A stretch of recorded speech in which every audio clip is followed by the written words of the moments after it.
Hello guys, शुरू करते हैं आज का हम नया वीडियो। हम लोग इम्पोर्टेंट क्वेश्चंस की एक सीरीज चला रहे हैं जिसमें मैंने चैप्टर 1 के दो क्वेश्चंस के ऊपर बात की है।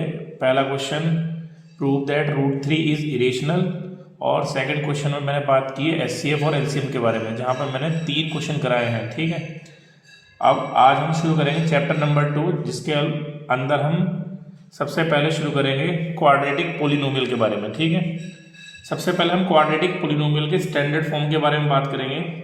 तो a x square plus b x plus c is the standard form of quadratic polynomial. ठीक है, अब ये जो हमारा क्वाड्रेटिक पोलिनोमियल है, यहाँ पे जो नंबर ऑफ जीरोज होंगे वो कितने होंगे? 2 होंगे। कितने होंगे? 2। ठीक है जी। अच्छा, एक चीज़ और है, यहाँ पे ए क्या है? ए है coefficient of x square, b क्या है? कोफिशिएंट ऑफ एक्स, और सी क्या है? मेरा कांस्टेंट टर्म। अब ये जो मेरे नंबर ऑफ जीरोज हैं, ठीक है, और ये जो मेरे कोफिशिएंट्स हैं ए बी सी, इनमें क्या है? इनमें हमारे पास दो रिलेशन है। ठीक है, तो पहला रिलेशन क्या है? अगर हम ये मान लें कि मेरे जो जीरोज हैं क्वाड्रेटिक पोलिनोमियल के, वो क्या है? अल्फा और बीटा है। ठीक है, तो रिलेशन क्या है? Alpha plus beta is minus b upon a. ठीक है, ये इसको इस तरह से भी लिख सकते हैं, minus coefficient of x upon coefficient of x square. ठीक है, तो वो ना लिख के हम लोग सीधा सीधा लिख लेंगे माइनस बी अपॉन ए।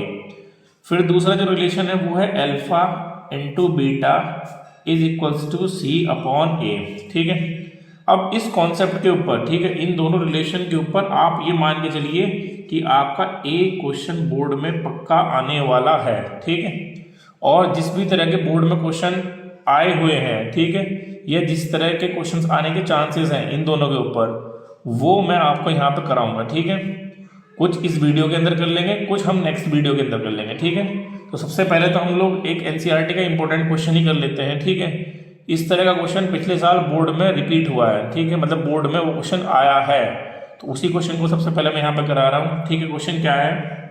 क्वेश्चन है 2x स्क्वायर, ठीक, प्लस 3 माइनस 7x। ठीक है, ये क्वेश्चन है एनसीईआरटी का। फर्स्ट क्वेश्चन का शायद ये थर्ड पार्ट है। ठीक, इसमें सबसे पहले क्या करना है? सबसे पहले इसमें हमें जीरोस फाइंड आउट करने हैं, और फिर ये जो दो हमारे रिलेशंस हैं, सम ऑफ जीरोस वाला और प्रोडक्ट ऑफ जीरोस वाला, इनको क्या करना है? मेरे को वेरीफाई कराना है। ठीक है, तो सबसे पहले तो मेरे को जीरोस ही फाइंड आउट करने पड़ेंगे। तो इसको क्या करेंगे? इसको पहले स्टैंडर्ड फॉर्म में लिखेंगे। ठीक है, स्टैंडर्ड फॉर्म क्या है? ए एक्स स्क्वायर, यानी पहले एक्स स्क्वायर वाला टर्म, ठीक है, फिर क्या आएगा? एक्स वाला टर्म यानी माइनस 7x को पहले लिखेंगे, फिर क्या आएगा? कांस्टेंट टर्म यानी कि 3। ठीक, अब यहाँ पे क्या हो जाएगा? 2 3 जा 6, 6 के ऐसे फैक्टर करने हैं जिनको मल्टीप्लाई करें तो 6 आए, और प्लस करें तो क्या आए? 7 आए। ठीक है, तो 6 1 जा 6, 6 प्लस 1 हो जाएगा, तो 2x स्क्वायर, 7x को हम लोग लिख लेंगे minus 6x plus x bracket plus 3। ठीक, यह 2x square minus 6x minus x plus 3, यहाँ से 2x कॉमन हो जाएगा, तो क्या बचेगा? x माइनस 3, यहाँ से माइनस 1 कॉमन ले लेंगे तो क्या बचेगा? x minus 3। ठीक, अब यहाँ से x माइनस 3 और 2x माइनस 1। ठीक, फिर यहाँ पे लिखेंगे when x minus 3 is 0, x equal क्या हो गया? 3। इसको आपने बोल दिया, ये क्या हो गया? आपका अल्फा हो गया। ठीक है, फिर दूसरा क्या है? 2x माइनस 1 इक्वल 0, तो यहाँ से 2x इक्वल क्या हो जाएगा? 1, ये x इक्वल हो जाएगा 1/2। इसको आपने क्या बोल दिया जी? बीटा। ठीक है, तो हमने जीरोस तो यहाँ पे फाइंड आउट कर लिए, एक हमारा 3 आ गया और एक हमारा 1/2 आ गया। अब हमें जो ऊपर वाली जो रिलेशनशिप है, सम ऑफ जीरोस वाला और प्रोडक्ट ऑफ जीरोस वाला, इनको वेरीफाई कराना है। ठीक है, तो शुरू करते हैं। अब सबसे पहले हम क्या करेंगे? अल्फा प्लस बीटा की वैल्यू निकालेंगे। ठीक है, अल्फा प्लस बीटा, अल्फा मेरा कितना आया है? 3 आया है, और बीटा की वैल्यू मेरी कितनी आई थी? बीटा की वैल्यू मेरी 1/2। 2 3 जा 6 और 1 कितना आ गया? 7/2। अब अल्फा प्लस बीटा होता क्या है? माइनस बी अपॉन ए।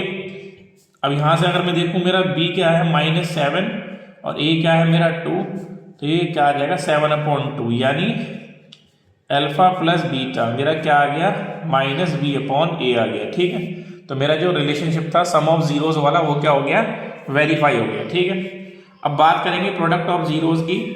तो अल्फा इंटू बीटा, अल्फा कितना है 3, बीटा कितना है 1/2, ये कितना आ गया 3/2। ठीक, और अल्फा इंटू बीटा होता क्या है सी अपॉन ए।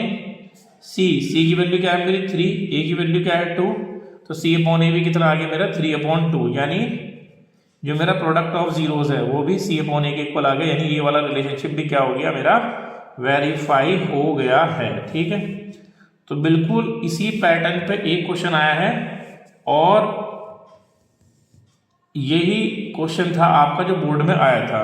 ठीक है, शायद 3 मार्क्स में ये क्वेश्चन मेरा आया था, बिल्कुल सेम यही क्वेश्चन था करने के लिए। ठीक है, तो पूरे चांसेस है कि इस तरह का क्वेश्चन आपका करने के लिए आ सकता है। ठीक है, अब इसके अलावा इस कॉन्सेप्ट के ऊपर जितने भी और क्वेश्चंस बन सकते हैं, ठीक है, उनको हम लोग डिस्कस करेंगे नेक्स्ट वीडियो में। ठीक है, तब तक के लिए thank you, take care, bye bye.